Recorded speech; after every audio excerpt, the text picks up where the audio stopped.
US 100 engine overhauling video number 8 में आपको खुशामदीद कहते हैं। अब हम इसके जो है देखेंगे इंजन बाकी तक सारा जो है वो फिट हो चुका है, असेंबल हो चुका है। तो इसकी टाइमिंग का जो टाइमिंग चेन है, टाइमिंग गोड्स हैं, उनकी इंस्टॉलेशन बाकी है, वो करेंगे इंशाल्लाह। तो आप देखेंगे कि उसकी टाइमिंग किस तरह से की जाती है। वीडियो में बने रहें और देखते रहें। यहाँ भी एक छोटी सी गोट अंदर लगती है, तो उसको भी लगा के तो ये बोल्ट फिट कर देंगे या बोल्ट लगा देंगे। तो ये गरारी लगाने के बाद आप इसके चैन जो है, चैन की आपने फ्री प्ले चेक करनी है कि उसमें जैसे स्प्रोकेट में फ्री प्ले होती है, इसके अंदर भी फ्री प्ले थोड़ी सी होती है जो आपने रखनी है लाजमी।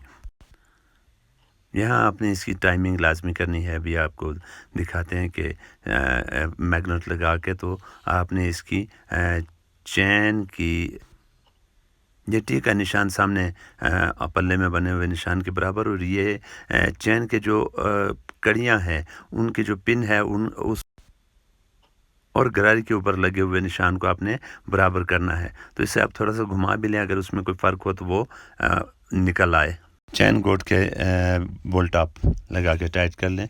ये इसकी एक फिटिंग है, ये भी लगा लें। टेंशन पतरी जो है वो फिट करते हैं, इसको लोग तोता पतरी भी कहते हैं। तो इसको यहाँ लगा लेते हैं ताकि ये टाइमिंग चेन को जो है वो टाइट रख सके। इसके बोल्ट को भी आपने खूबसूरती से टाइट कर लेना है।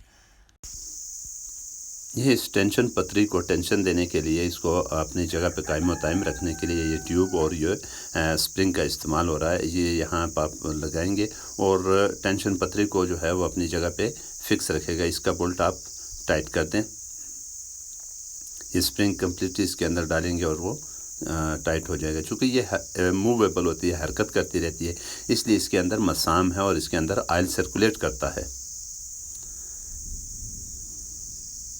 सीलें सारी आपने लगा लेनी है। जहाँ पे कुछ ये कवर जो है वो पुराने हों तो उसमें आप सिलिकॉन, थोड़ी सी सिलिकॉन या शैल वगैरह का इस्तेमाल ज़रूर कीजिएगा। ये किक सील, किसी भी सील को आपने बराबर करके जो है, बेहतरीन तो होता है कि आप उसको अपने टूल से प्रेस करें। अगर टूल नहीं है तो आप इसको किसी भी चीज़ से आसानी से आराम से प्रेस कर सकते हैं। मैग्नेट प्लेट की सील भी लग गई, और ये जो छल्ले हैं इनका आपने ख़ास ख्याल रखना है। मैग्नेट प्लेट की ये जो सुर्ख लगा हुआ है इसमें, ये अगर कमज़ोर हो, बेकार हो, तो इसकी वजह से भी ऑयल लीकेज का प्रॉब्लम आ जाती है। ये मैग्नेट प्लेट लग गई। अगर आप चैनल पे नए हैं तो चैनल को सब्सक्राइब करना बिल्कुल फ्री है, चैनल को सब्सक्राइब करें। मैग्नेट लगाने के बाद हम इस इंजन को जो है चेसिस के साथ फिक्स कर लेंगे, तो वहीं पे उसकी टाइमिंग और टैपेट एडजस्ट करेंगे। तो इंशाल्लाह मिलते हैं किसी दूसरी अच्छी सी वीडियो में। इसी सीरीज़ की दूसरी वीडियोस में मिलते हैं। बहुत शुक्रिया। अल्लाह ताला आपको अपने हिफ्ज़-ओ-अमान में रखे।